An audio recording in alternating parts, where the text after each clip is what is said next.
এই মন্দিরটির উল্লেখ ফেলুদা সিরিজের গল্প ঝুলছে ওই তারে মালিঙ্গা মতন হয়ে আসছে। মালিঙ্গা চোখ বন্ধ করে ঘুমাচ্ছে। এই কে মারছে রে? ঢিল মারছে তো। ওয়েলকাম করার জন্য এসছে বোধ হয় না? হেভি গরম গো, বাইরে প্রচন্ড গরম। এটা আচ্ছা, এটা সাদা। দেখি আর এখানে আর্কিওলজি সার্ভে কাজ করছে রীতিমতো, আর লাইট অ্যান্ড সাউন্ড শো এর জন্য এখানে বসে ওয়াচ করতে হয়। আমরা কিন্তু বেশ এনজয় করছি এবং অসাধারণ কিছু জিনিস জানতেও পারছি। আমাদের বেসিক্যালি ওখানে প্রয়োজনও নেই, এন্ট্রিও হয় না। ওটা উদয়গিরি বারবার কনফিউজ।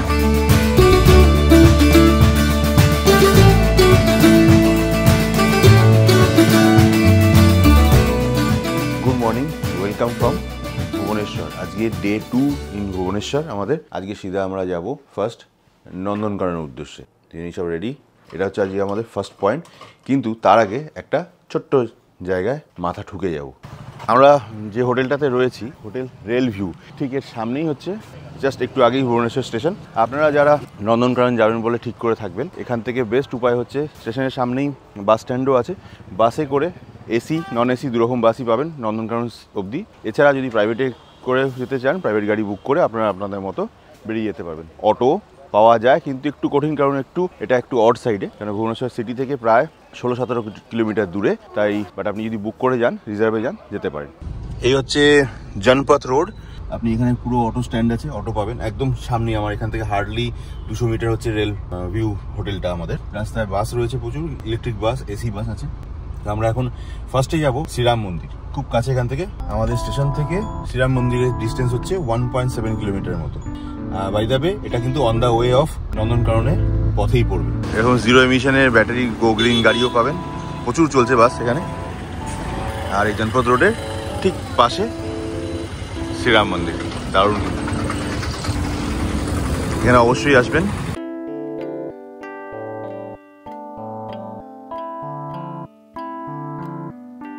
মন্দির গেটে ঠিক ঢোকার আগে ডান দিকে এখানে শু স্ট্যান্ড রয়েছে, জুতো রেখে আরামসে ভিতরে যান।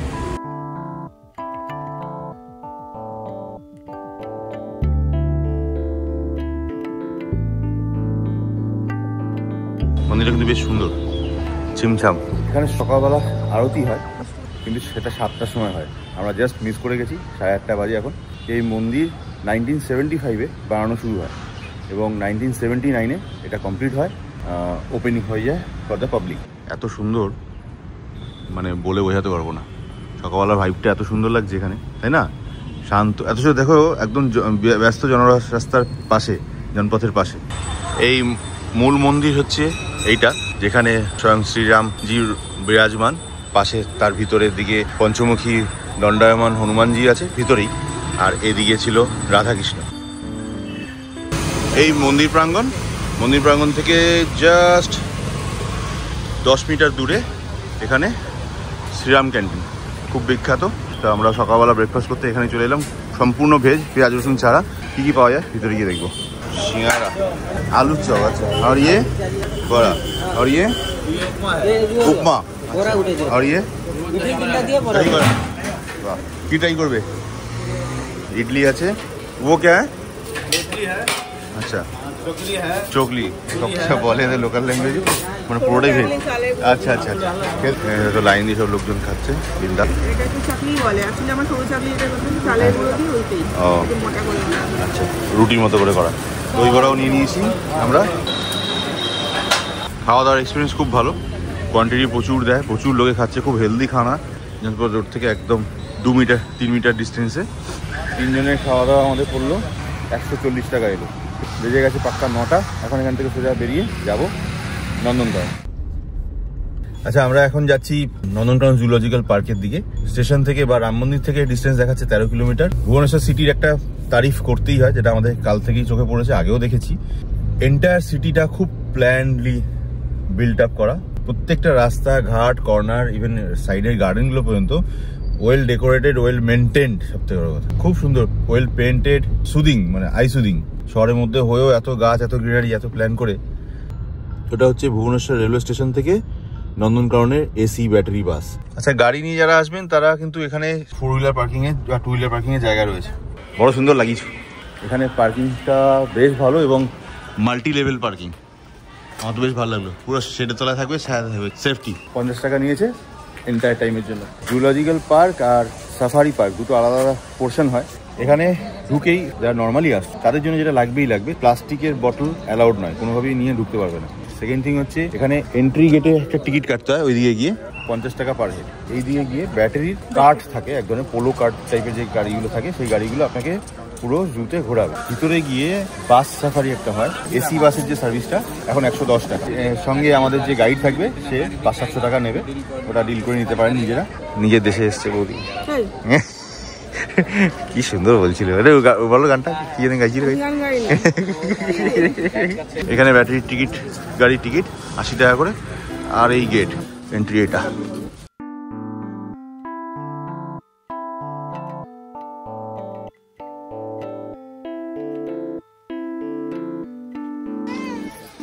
এই সেই ব্যাটারি গাড়ি।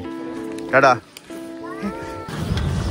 দেখুন এই পুরো পার্কটা হেঁটেও ঘোরা যায়, কোনো অসুবিধা নেই, কিন্তু আমি বলবো কার্টের সুবিধাটা নেওয়া উচিত, কারণ অনেক বড় জায়গা, হেঁটে যেতে চান আপনার সময়টা অনেক বেশি লেগে যাবে। তাহলে বেস্ট ওয়ে হচ্ছে ব্যাটারি কার্ডগুলোকে অ্যাভেল করা। পুরো গ্রিনারি ভর্তি না।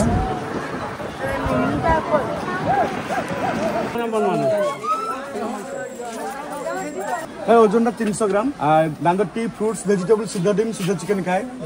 আর এই বান্দরটি দাদা আসছে সাবনা ফরেস্ট থেকে আসছে। আচ্ছা, বান্দরটির নাম হচ্ছে কটন টপ তামারিন। কি নাম? Cotton top tamarind. আচ্ছা, যেটা আমি ওড়িয়ার বলতে চূড়া মুন্ডিয়া মাকড়। তো উপরে মাথার উপরে কটন মতন আছে না, ওনার নাম কটন টপ তামারিন থাকে। এটা যারা লেস না, এটা হচ্ছে প্রাগ মানব, যেটা বলছেন আদি মানব। হ্যাঁ, ঝুলছে এই তারে, আদি মানব। আদি মানব। দিদি ওনার আইব্রোটা দেখো, আমার দুই রকম কালো, ওনার সাদা। আমি রেকমেন্ড করবো আপনারাও কিন্তু গাইড নিয়ে নেবেন, গাইড খুব কাজে হবে। এত বড় জায়গা, এখানে ঘুরতে গেলে গাইড থাকলে সব থেকে সুবিধা হবে। মালিঙ্গা মতন হেয়ার স্টাইল। মালিঙ্গা সাউথ আফ্রিকার প্লেয়ার। হাই, বলছি এটা কারা?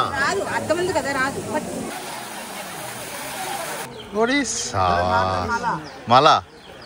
এটা কি মা? এটা কি মা? বিশ্বাস করো, নন্দনকানন যে সত্যি নন্দনের কানন, এটা অনস্বীকার্য। এত প্রাকৃতিকভাবে, এত naturally build, love that place. গাছই গাছ, প্রজাপতি প্রজাপতি ভর্তি। আর সব থেকে বড়, এশিয়ার সেকেন্ড লার্জেস্ট, এটা চেন্নাইয়ের পরেরটা, এটা হচ্ছে second largest animal breeding centre. শুধু এটা চিড়িয়াখানা বলেই না, জুলজিক্যাল পার্ক বলে। এটা হচ্ছে রেপটাইল পার্ক।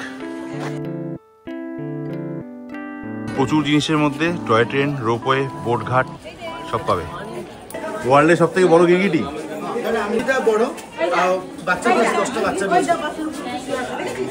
চোখ বন্ধ করে ঘুমাচ্ছে, চোখ বন্ধ করে ঘুমাচ্ছে। ওই বড় ইকুয়েডরের বাচ্চা এগুলো আরো আছে, এই দুটো। এটা হচ্ছে টর্টোইজ। টর্টোইজ মানে বলছে ওরা যেটা জলে থাকে না, শুধু ল্যান্ডে থাকে। আর যেগুলো মাথায় এগুলো বাবল বেশি, এই যে এটা, এগুলো ছেলে। আর যেটা প্লেন টাইপ পিঠটা, সেগুলো মেয়ে। কতগুলো আছে দেখো, দেখতে পেয়েছো? কোথায় বলো তো? কতগুলো আছে, ছোট বড় সব মেশানো। একটা বড়, একটা মেজো। তাই আমাদের এখানে ছেড়ে দিয়ে গেল। ফের আমরা এখান থেকে নেব নন্দনকানন সাফারির জন্য বাস। এসি বাস হবে, তাতে করে যদি কারোর রিফ্রেশমেন্টের জন্য প্রয়োজন পড়ে, এখানে সুন্দর বন্দোবস্ত করা আছে, টোটালি ফ্রি অফ কস্ট। আমরা ঢুকছি নন্দনকানন জুলজিক্যাল পার্কের ভিতরে সাফারির জন্য। এখান থেকে আমরা আগে ডান দিকে যাব। বিশাল এরিয়া, প্রচুর বড় জায়গা, উইদাউট গাইড ঘোরা উচিত না।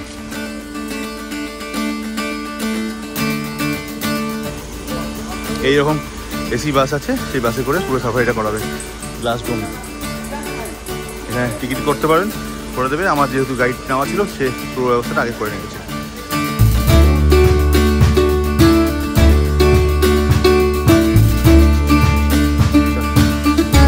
40 মিনিটের একটা গেট খুললো, পিছনে গাড়ি ঢুকে দাঁড়াবে, পিছনে গেটটা লক হবে, তারপর এটা মানে যাতে কোনোভাবে পালাতে না পারে। বাঘ নেই বাইরে আছে। হ্যাঁ, বাঘের জায়গায় আমাদের মতো গরুগুলো যদি না বেরিয়ে পড়ে সেই জন্য আবার ব্যবস্থা করা আছে। এই গেটে লাগিয়ে দিল, দেন এই গেটটা আবার খুলে চালা ঘুমাচ্ছে ল্যাজ নাড়ছিল এক্ষুনি। বাঘ সাফারি হয়ে গেছে, এবার সেকেন্ড গেটে এন্ট্রি করছি, যেটা লায়ন সাফারি। বাঘ তো একটা ঘুমন্ত অবস্থা দেখছিলাম, লায়ন দেখতে পাই কিনা দেখি।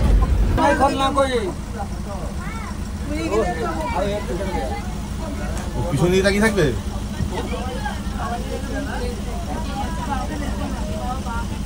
পেট খোলা থাকে, গাড়ি পাশে গেছে, ও মুখ ঘোরাচ্ছে ওদিকে, মুখ দেখাবে না। ঠিক আছে,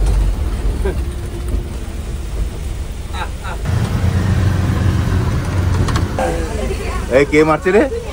ঢিল মারছে তো, ড্রাইভার সাহেব ঢিল মারছে। হ্যাঁ, मूड नहीं, पेट भरा हुआ है। दिले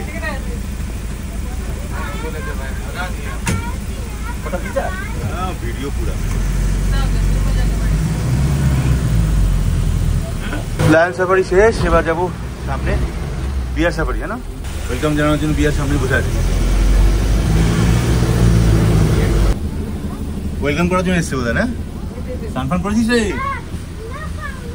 এই গরমে স্নান ফান কর যা।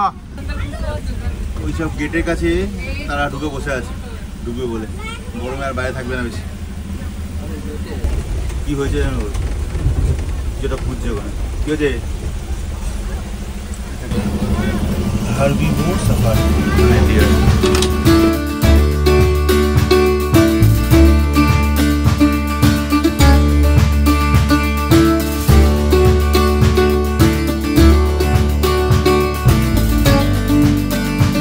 সাফারি হয়ে গেছে।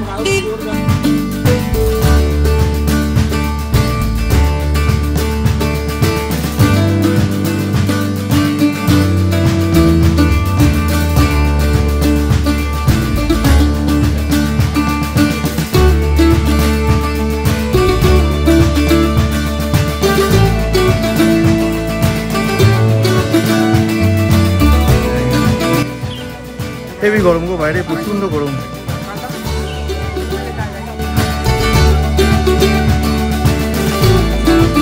লাস্টে এসছি হাতি সাফারি।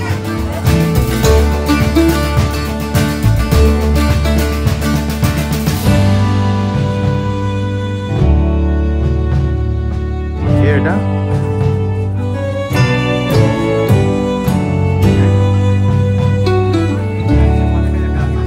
ব্যাটারি গাড়ি যেগুলো আমরা চড়ে আসছি, ঘুরছি পুরো এন্টায়ার জুতে, তার টিকিটগুলো মোটামুটি এরকম 80 টাকা করে।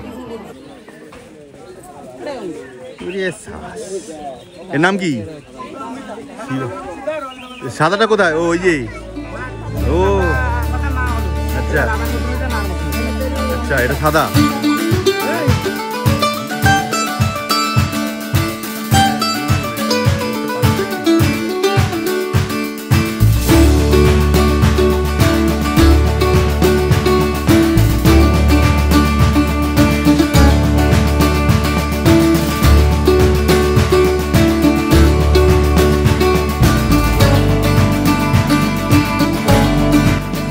কথাটা খুব মানে আছে, Nandankanan conserve, educate and inspire. সত্যি তাই।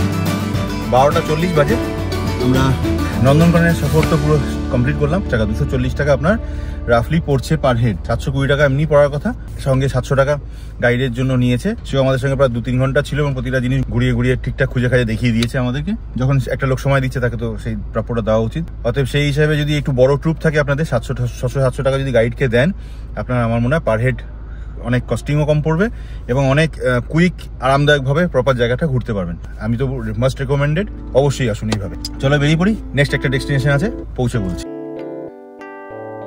চলে এসেছি উড়িষ্যা স্টেট ট্রাইবাল মিউজিয়াম। ডান দিকেই পার্কিং আছে, আশা করি এখানেই রেখে ভিতরে ঢুকতে হবে। ওপেনিং টাইম সকাল 10টা, বিকাল 5:30 অবধি খোলা থাকে। পার হেড মোটামুটি 10 টাকা করে টিকিট পড়ে। টিকিটটা কিছুটা এরকম।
এরকম যে পাখি যাচ্ছে।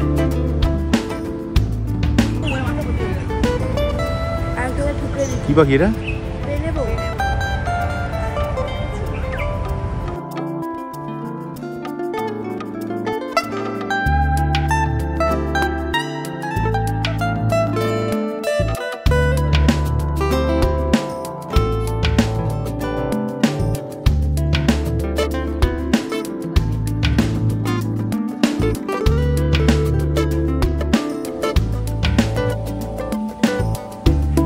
দুপুরবেলা খিদে তো পেয়ে গেছে, এবার এখান থেকে বেরিয়ে অন্য জায়গায় যাওয়া যেত। মিউজিয়ামের ভিতরেই এখানকার ট্র্যাডিশনাল খাওয়া দাওয়া কিছু হয়, সেটাকে টেস্ট করবো বলে চলে এসেছি। থালি সিস্টেমে পাওয়া যায় এখানে। আমি যদি চলে দিচ্ছি, এটা স্পেশাল ভেজ থালি। দেখি চক্ষু চড়ক গাছ কী কী আছে। সবজি সবজি স্যালাড, আলু ভাজা, সবজি আলু ভাজা, এই তো ভালো দিয়েছে, তো উচ্চ ভাজা দিয়েছে না, ওটা আছে না সবজি, ওটা ভালো দিয়েছে। দই আর চাটনি, সাম্বার, ডাল, হ্যাঁ টেরি মাছটা চিকেন থালি, ওর মধ্যে কিছু ভেজ ভেজ আছে, ভালোই আছে। আমি নিয়েছি একটা আন্ডা থালি, ফার্স্ট ক্লাস আছে না, ভালোই হবে মনে হচ্ছে। ঠিক, দামও খুব রিজনেবল।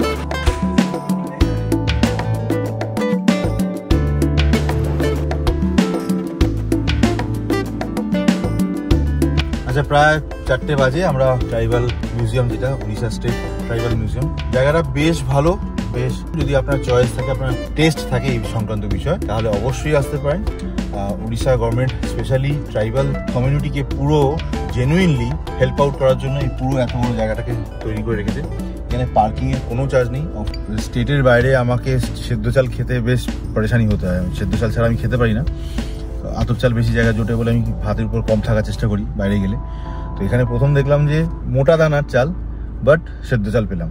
রেলওয়ে স্টেশন থেকে 4.5 কিলোমিটার দূরে এবং লিঙ্গরাজ মন্দির থেকে মাত্র 700 মিটার আগে বিন্দু সরোবরের তীরে অবস্থিত বাইতালা দেউল টেম্পল, যেটা এখানকার লোকাল ভাষায় 3 মুন্ডির মন্দির নামে প্রখ্যাত।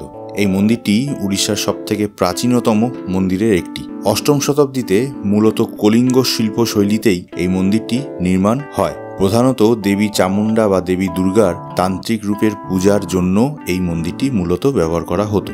3 মাথা এবং 8 হাত বিশিষ্ট দেবী, যা কাপালিনী নামে পূজিত হন। মহা সরস্বতী, মহালক্ষ্মী এবং মা চামুন্ডার একত্রিত রূপ এই মূর্তি। এটা আর্কিওলজিক্যাল সাইট একটা, জাস্ট ব্যাং অপোজিট এ হচ্ছে লিঙ্গরাজ মন্দির। তো ভিতরে যাব, তার আগে একটা জিনিস না দেখে এলাই পারছিলাম না, তাই জন্য এখানে এলাম।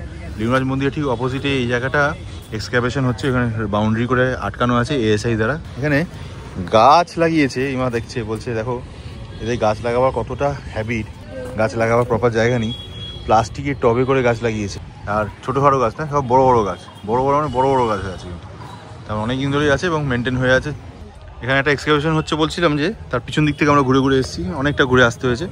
আর এই একটা বিখ্যাত এখানকার বাড়ি, 1929-এ রায় বাহাদুর ধর্মশালা, কি মূল দুধওয়ালা বাড়ি নাকি এটা বলছে। এখানে বিশাল বড় বাড়ি, একটা বাড়ি, পাশে আরেকটা বাড়ি আছে ওদেরও। আর এখানে আর্কিওলজিক্যাল সার্ভে কাজ করছে রীতিমতো, প্লাস্টিক টাঙিয়ে নিচে গর্ত মতো করে ভিতরে সব খুঁড়ে খুঁড়ে করে এক্সকাভেট করে করে করে করে সব বার করছে। প্রপার জায়গা এক্সকাভেট হয়ে লোকের সামনে আসবে আর কি। অনেক বড় কম্পাউন্ড। ইনফ্যাক্ট আমার তো মনে হয় পুরো এই চত্বরটাতে যত ঘুরবে তত জিনিসই বেরোবে। ভুবনেশ্বরটা পুরোটা পাহাড় ছিল, যে কারণে ভুবনেশ্বরকে সিটি অফ টেম্পলস বলে। এত মন্দির আছে, শোনা যায় একসময় নাকি প্রায় 1000-500-এর উপরে মন্দির ছিল শুধু ভুবনেশ্বর এরিয়ার মধ্যে। আর এইসব ব্যাপারে এনার ইন্টারেস্ট চরম, আমার মেয়ের। খুঁজে খুঁজে খুঁজে খুঁজে পারলে ওপারে গিয়ে ওদের হাতে একটু মারধর খেয়ে আসুক, তাও আচ্ছা, কিন্তু দেখতে দেয় এরকম ব্যাপারে। চাপা পড়ে থাকে, হ্যাঁ, তাহলে নিচে কত কি আছে। পাহাড় ছিল, বুঝতে পারছি। আচ্ছা, বাই দ্য ওয়ে, এর ঠিক পাশেই একদম গায়ে বিন্দুসাগর লেক। এই হচ্ছে বিন্দুসাগর লেক। আর লাইট অ্যান্ড সাউন্ড শো এর জন্য এখানে বসে ওয়াচ করতে হয়। দেখাবো যদি দেখতে পারি তোমাদেরও। দেখ, সামনে এগোই, অনন্ত বাসুদেব মন্দির। অনন্ত বাসুদেব মন্দিরে প্রবেশ করলেও ভিতরের মেন মন্দির এই সময় বন্ধ ছিল, তাই আমরা এখান থেকে বেরিয়ে চলে আসি সোজা লিঙ্গরাজ মন্দিরে। লিঙ্গরাজ টেম্পলের দিকে এন্ট্রেন্স, এত লোক ভিড় করে দাঁড়িয়ে আছে। আর এখানেই মন্দিরের বাইরে জুতো রাখার, মোবাইল, ব্যাগ যদি রাখতে হয় এখানে রেখে তারপরে ভিতরে যেতে হবে। পুরী মন্দিরের মতো লিঙ্গরাজ মন্দিরেও ফোন, জুতো, ইলেকট্রনিক গ্যাজেটস এগুলো অ্যালাউড নয়। চলো লিঙ্গরাজ মন্দির দেখে আমরা চলে আসি এই বিন্দু সরোবরে। এই হচ্ছে বিন্দুসাগর লেক।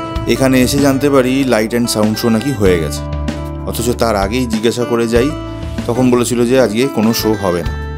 যাই হোক, আমাদের কপালই মন্দ, তাই লাইট অ্যান্ড সাউন্ড শো আমাদের ভাগ্যে জটিল। আর এই বিন্দুসাগর লেক, আর এই ঠিক সামনে অনন্ত বাসুদেব টেম্পল। এই অনন্ত বাসুদেব মন্দির মূলত শ্রীকৃষ্ণ, সুভদ্রা এবং বলরামের রূপের পূজা হয়। ভিতরে ক্যামেরা অ্যালাউ নয়, তাই এরপর আমরা এখান থেকে বেরিয়ে চলে আসি। হচ্ছে রাজারানী টেম্পল। তো রাজারানী টেম্পলের টিকিট হচ্ছে 20 টাকা করে। এই রাজারানী মন্দিরটি মূলত শিবালয় হিসেবেই পরিচিত।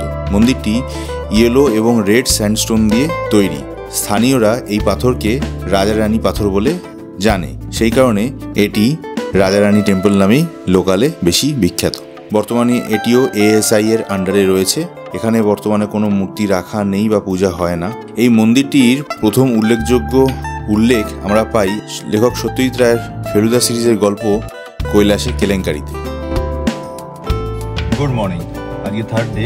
Welcome to Bhubaneswar. এখন যাব উদয়গিরি, খণ্ডগিরি, যেটা স্টেশন থেকে মাত্র 18 মিনিটের ডিস্টেন্স গাড়িতে। 9 কিলোমিটারই ধরে চলুন। সকাল বাজে এখন 7:40। পাখির আওয়াজ, সুন্দর কুকুরের হাওয়া, বাইরের ওয়েদার 26-27 ডিগ্রি দেখাচ্ছে। সকালে সেভাবে ব্রেকফাস্ট করে বেরোয়নি কিছু। এই রাস্তা দিয়ে যাচ্ছি, এই state vigilance academy Bhubaneswar Orissa. Bakery, sweets shop মতো আছে। দেখি ভিতরে কিছু খাওয়া দাওয়া কি পাওয়া যায় বা ড্রাই কিছু। আমরা 3 জনই ধোসা নিয়ে নিয়েছি, মশলা ধোসা 86, এটা প্লেন ধোসা, এটা মশলা ধোসা।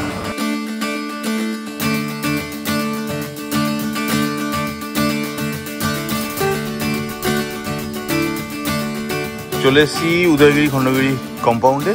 আর এইখান থেকে সামনে হচ্ছে এই খণ্ডগিরি কম্পাউন্ড, আর এই তার উল্টো দিকে উদয়গিরি কম্পাউন্ড।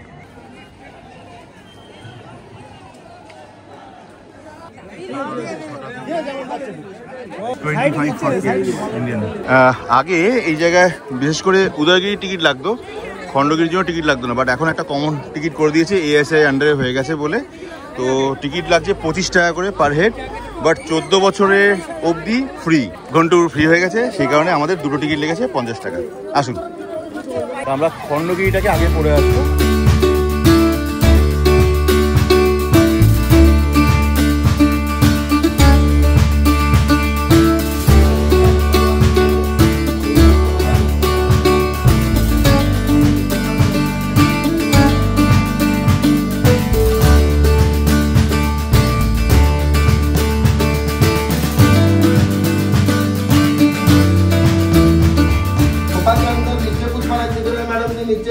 सोने के लिए, जैसा कि सोते वक्त इन लोगों को पिलो की जरूरत ना हो, और एक ही टाइम पानी पीते थे, वो भी बारिश का पानी उसमें स्टोरेज करके रखते थे। ভিতরে গিয়ে উপরে দাঁড়াবার জায়গা হয়েছে, আছে না? 3 জন হবে।